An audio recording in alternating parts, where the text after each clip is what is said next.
All right, I've just gotten word that we are good to go, so I'm going to hand it over to Zallard for this Splatterhouse run.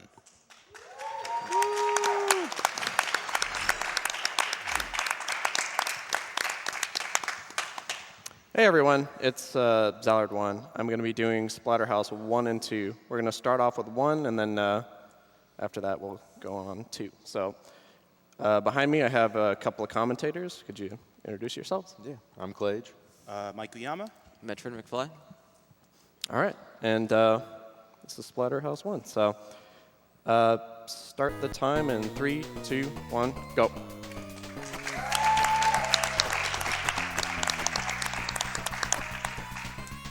So what you'll immediately notice is that Rick's mask is red because he is totally not Jason. Yep, for sure. Yeah. The other thing you will notice is that he is constantly sliding because that is the fastest form of movement throughout most of the game. Yep. This game will let you slide from any jump. The only thing is that if you do a low jump, you only have 4 frames to slide. Yeah, the slide is also the most damaging attack that Rick has available. Yeah. It's also the only attack that hits on multiple frames. All his other attacks, once the punch, the kick, when they hit, the hitbox is done. It just doesn't going to register any further than that. But the slide, as long as he's in the slide animation, is active every other frame, and it does basically 2 damage compared to 1, which the other attacks do. So right now, this boss is just kind of things pop out, Rick hits them, and then the... Yeah, and this game is big on like gimmicks that'll hit you after the stage ends. Yeah, very much so. But in general, Splatterhouse is very much an homage to 70s and 80s horror and slasher film sticks, obviously with Rick being totally not Jason. Yep. Yeah, I mean, this stage is an auto-scroller. It might be a good time to kind of talk about the story of this game a little bit. It's pretty simple, rather. Basically, Rick, the character that Zallard's playing as, him and his girlfriend, Jennifer, are parapsychologist majors in college, and they're doing some research on a mansion known as Splatterhouse. And sure enough, they go into the mansion, it all goes dark, and Rick wakes up with this mask on his face, and he has no idea where Jennifer is. So that's kind of what you're trying to do here. You're trying to find Jennifer. You can see Zallard dancing around here. I love these stages here where he actually uses a weapon. Yeah, I just love the animation where you like smash him up against the wall. It's pretty awesome. Yeah, it's a classic. Yeah, and the idea is that the mask is not just, for visual effect. The mask is more or less what basically gives Rick powers. It's basically a demonic mask that has a bunch of, it has its own mind. It's basically a living creature, so. It's actually the focus of the story in all 3 Splatterhouse games. Mm-hmm. And the 2010 remake. Mm-hmm. So this is an interesting boss. Basically, various things in the room are going to come to life. They come to life at a set pattern, and there's some tight timings here that Zallard's going to try to get to make sure everything dies in quick order and doesn't get too far out of the way.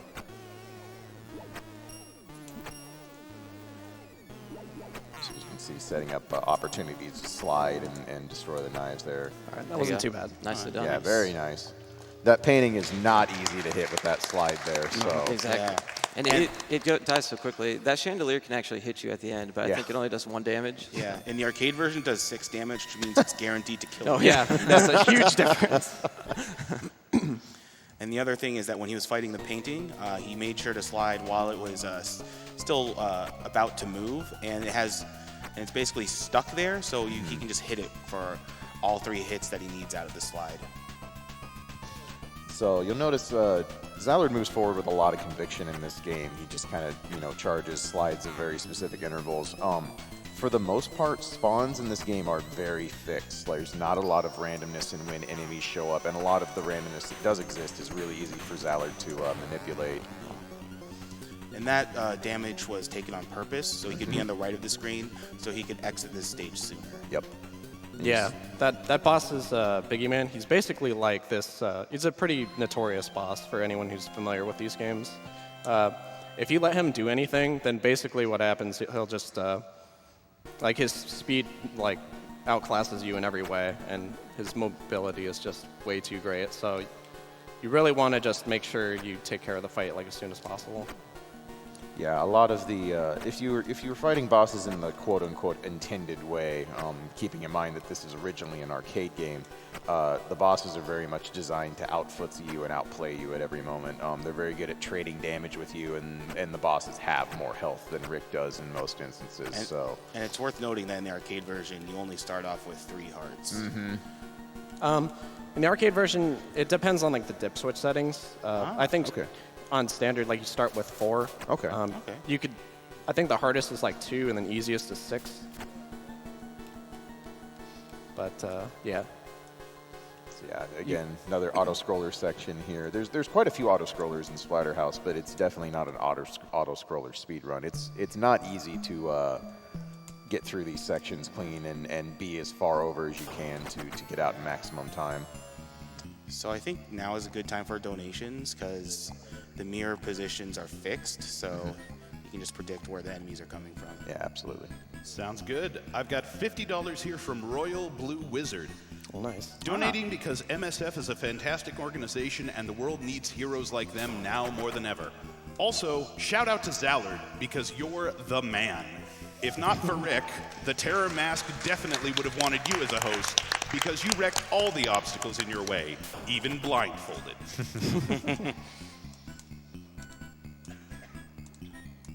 So this this next boss coming up, there's a way to actually get him stuck against the wall, but it's pretty tricky, and there is a bit of randomness in this hallway depending on like how the heads spawn. So it's hard to set it up, but I'll give it a shot. And the reason why he picks up the cleaver is because it does 2 damage. All weapons in this game do 2 damage, just like the slide, and he needs to be able to hit this boss in the air, so he can't exactly slide at it all the time. There we go. Well, that was All really right, very nice. nice. Yeah. That's a good finish. Yeah. Anyway.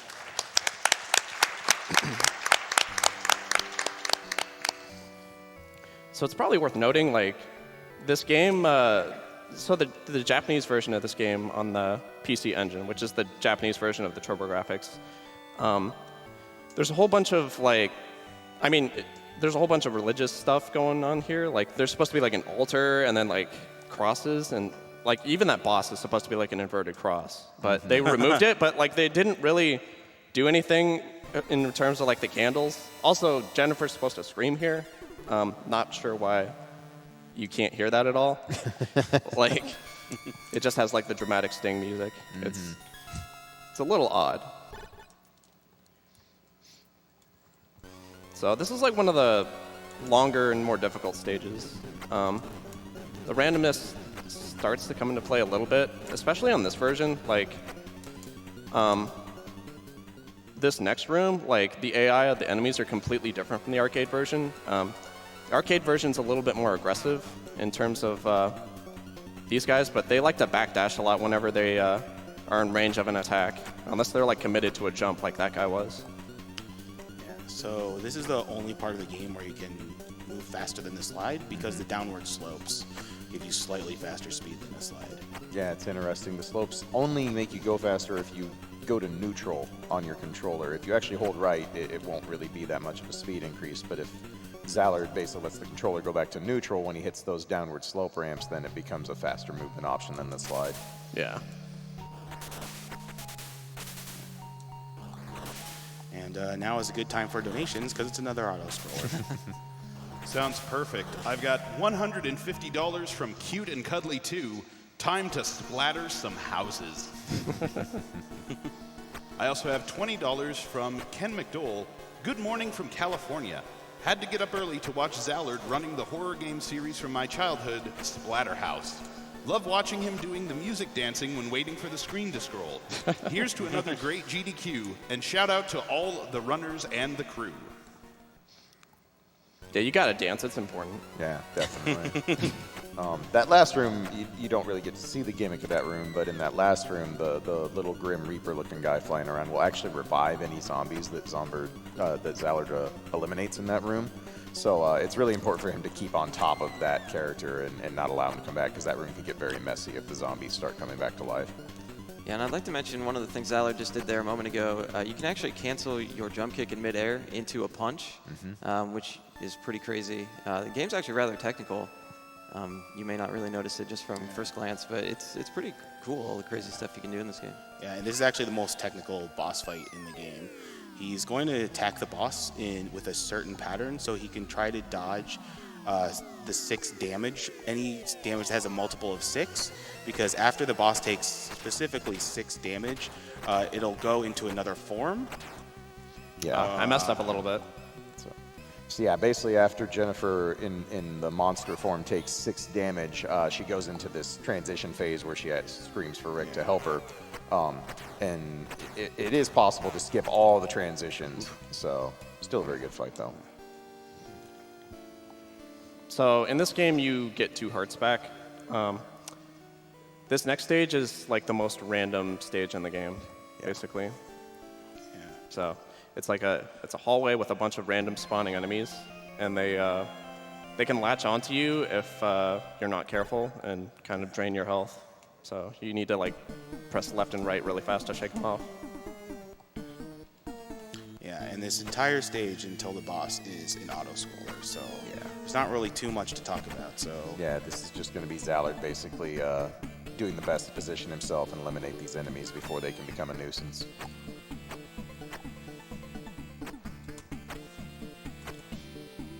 Would this be a good time to update on an incentive then? Absolutely. Sure. Awesome. Just checking in to let you all know the Super Monkey Ball 2 race. We are almost at $19,000. We need $36,000 to get that race added to the run, and we've got a little over 3 hours left to do it, so definitely keep those donations coming. I've been told by the runners that it's the best Super Monkey Ball 2 ROM hack, and it's definitely worth your watch to see more monkeys rolling. Yeah, definitely. So one of the cool things I think you're going to see coming up against this boss is Zellard's going to be doing like a jump back with his jump kick and then sliding forward. So you actually don't need to be jumping forward to do the slide kick forward. You can actually just jump backwards and use it. As long as you have any momentum going forward or backwards, it works just the same. Yeah, the requirements are basically just you have momentum. That's and like the first time I've ever Wow. shot a Yeah, tank wow. on this version. Nicely done. That was a pretty good stage. Wow, Really nice. good. The recovery, dude. Yeah, very nice.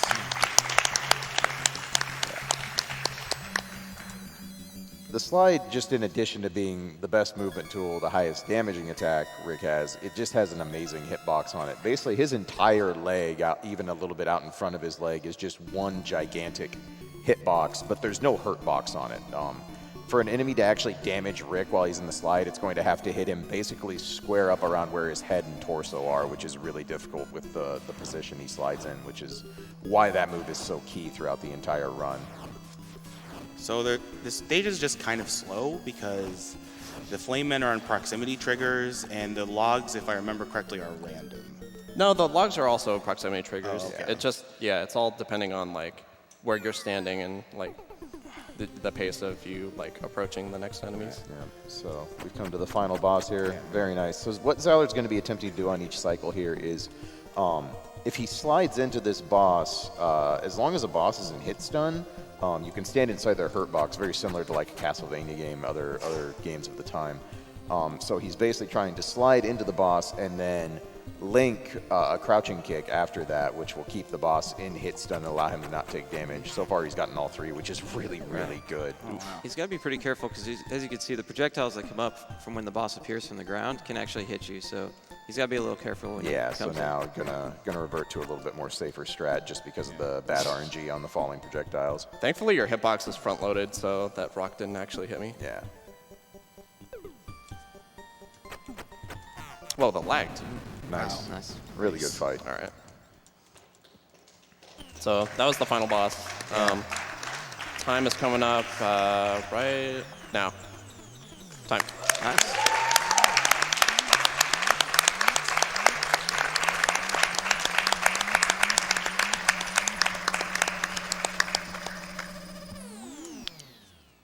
So yeah, it's kind of like not exactly certain like what that final boss is.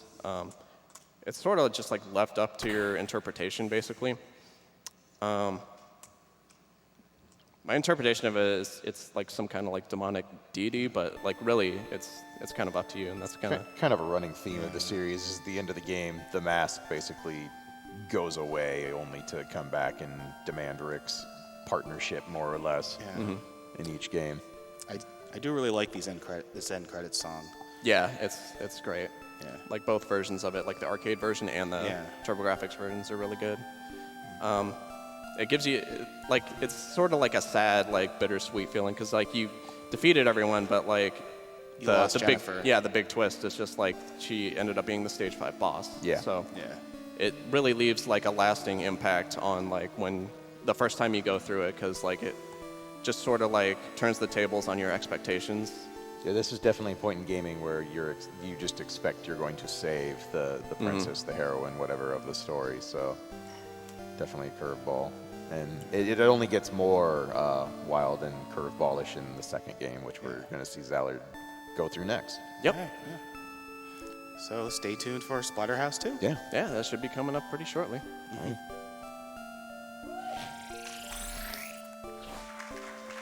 All right, thank you, zallard1, for that awesome Splatterhouse run.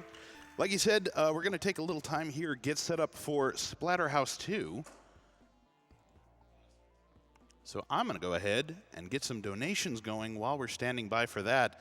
Getting some really good traction on the Super Monkey Ball 2 race incentive. We just crossed $19,000 there. Thank you, everyone who's contributing towards that. We all really want to make sure that gets on the schedule. I've got a $150 donation from Corey Fox. Let's get the ball rolling. Hype! Oh, come on, guys. You can do better than that. All right.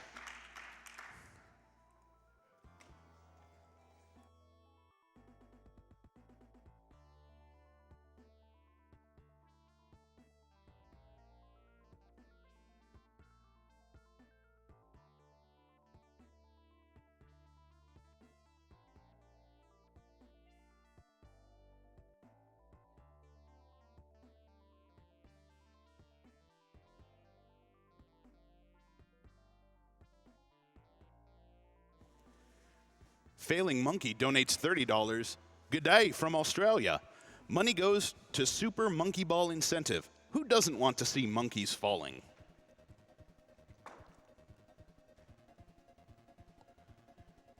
We've got another $30 from Blackmark153. Thank you to everyone involved with SGDQ for this awesome event. Awesome games, awesome runs, awesome people. Keep up the good work. Donation goes to Super Monkey Ball 2 Bonus Run. Super Monkey Ball is one of the most enjoyable speed games out there. So let's go, people. We need more of it.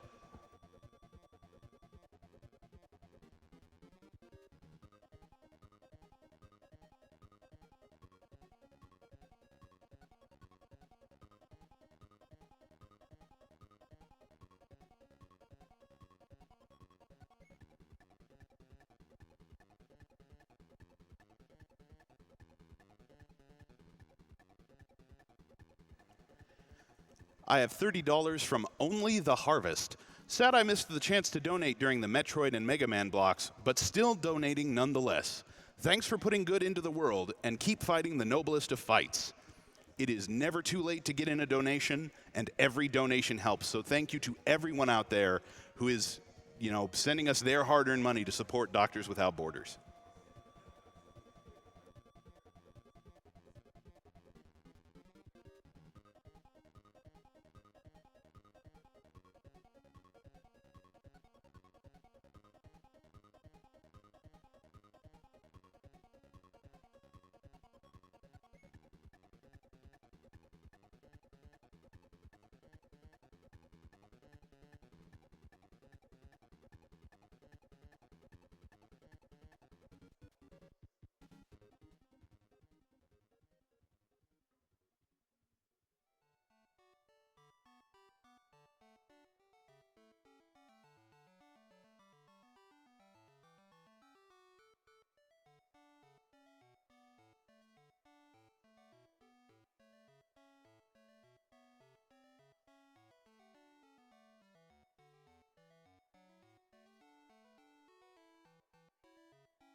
And for anyone who may just be joining us, good morning. This is Summer Games Done Quick 2018. We are a video game speedrunning marathon raising money for Doctors Without Borders. Doctors Without Borders, or MSF, is a medical humanitarian organization working in more than 60 countries around the world. MSF is a private international association providing assistance to populations in distress, to victims of natural or man-made disasters, and to victims of armed conflict. They do so irrespective of race, religion, creed, or political convictions. Find out more at doctorswithoutborders.org.